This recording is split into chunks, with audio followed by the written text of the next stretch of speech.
Hi, papakainin pala natin ating mga alaga at bumili tayo ng hammered corn at ito ilalagay na natin sa balde at almost mga 3 kilos po ito. Ganito ang nagaganap araw-araw dito sa amin, kaya ako ang nagpapakain ng aking mga alaga. Wala po kasi tayong katuwang, kaya solo natin ang gawain ito. Dito inilagay ko na sa balde at papakainin na natin ang ating mga alaga.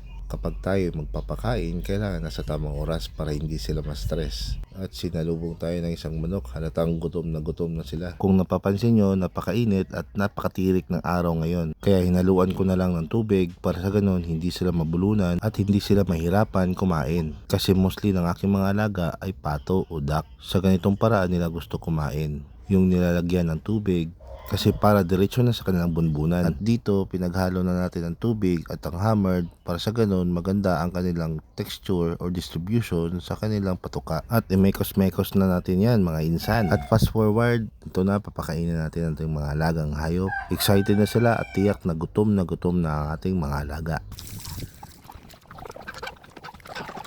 At before that, linisin muna natin to ang kanilang lalagyan sa kanilang pagkain. After ko malinisan ang kanilang pagkain, ito na, ilalagay na natin to sa kabila. Pero dito pa lang sa balde, parang ubos na. Gutom na ata sila.